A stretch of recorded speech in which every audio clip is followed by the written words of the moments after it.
Hi folks, and welcome to this video on different pricing models. Two processors can quote you what sounds like the exact same deal and still cost you thousands of dollars a year difference. And the difference is not the rate itself, it's the pricing model underneath that. My name is Robert Fojo, and I'm going to show you the three common pricing models you're going to run into plus another one that has gained a lot of steam in recent years. And I'm going to explain to you which one of those, which two exactly, are built to fool you. Now, this matters because everyone fixates on the rate, but it's the model underneath that rate that decides whether that rate even means anything. And getting the model right is going to be worth thousands of dollars a year.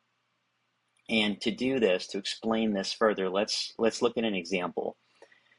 So let's consider a business owner named Maria, and Maria runs a cafe, and let's say she does $50,000 a month in card sales. She has small tickets. The average ticket's $12. Mostly cards are tapped there in person, and her underlying cost, so again, that is interchange plus assessments, is 1.9%. Which means that her underlying cost in dollars is $950.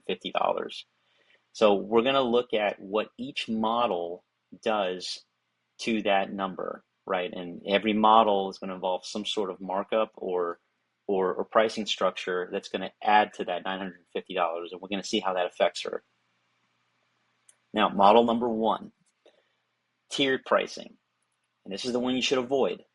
I don't see this, I still see this on some statements for unsuspecting merchants, but it's not really offered a lot anymore, and you should avoid it, regardless, because what happens is the processor sorts your sales into several buckets, one of several buckets, either qualified, mid-qualified, or non-qualified, and they decide what lands where.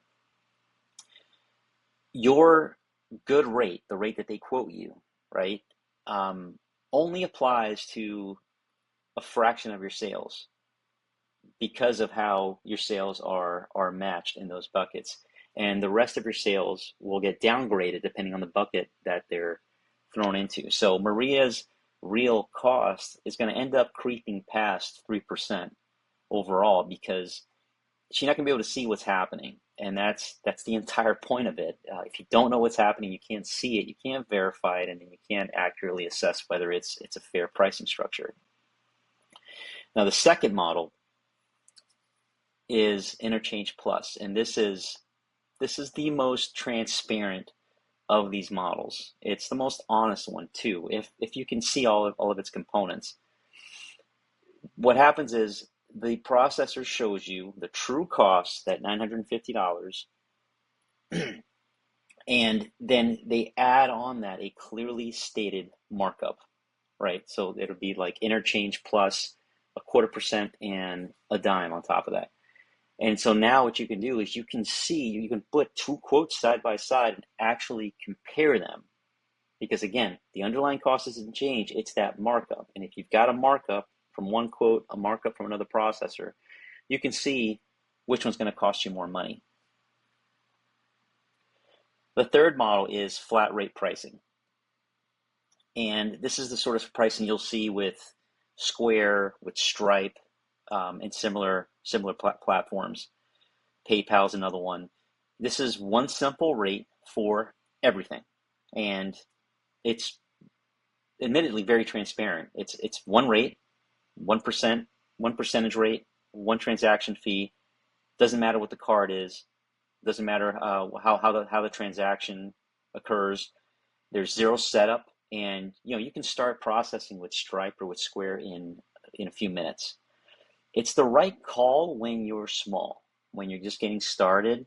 You're brand new. This is a fantastic structure to be on, but at real volume, once you start doing more than 5,000 a month, 10,000 a month, and so on, a clean interchange plus deal will beat this every day of the week. Also worth knowing is, sorry about that. Also worth knowing is another model called differential pricing.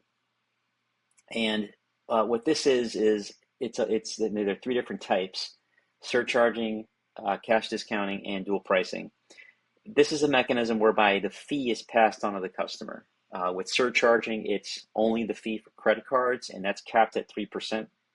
And then for cash discounting and dual pricing, what happens is the entire cost of processing is passed on to the customer, or else they can pay by cash and pay a lower price. This is very, very powerful because it brings the cost to the merchant, if you're doing cash discounting or dual pricing, down to zero, and that's just fantastic. We have an entirely separate video on this, and we'll cover this in more detail. So when you line these up, tiered is deliberately opaque. It's just never a good option, in my opinion. Interchange Plus is fully visible. You should insist on that. If you're going to absorb fees, you should be doing Interchange Plus because it is the most transparent model. Flat rate is simple, and it's a perfectly fine place to start. And then dual pricing or cash discounting, those are powerful models if you'd like to pass on the fee and if you're in the right type of business for doing that. And that's going to bring the cost down to near zero. The one sentence rule you should always keep in mind is insist on Interchange Plus or differential pricing if you have the appetite for that. Treat flat rate as a good starter and run away from anything that's tiered. That's it in a nutshell. So if you want me to look at your numbers for you, please send me a recent merchant statement and I'll show you exactly what you are overpaying. It's free, there's no obligation. My email is on the screen. And then please subscribe for more plain English breakdowns like this one in the merchant services space, and I will see you in the next video.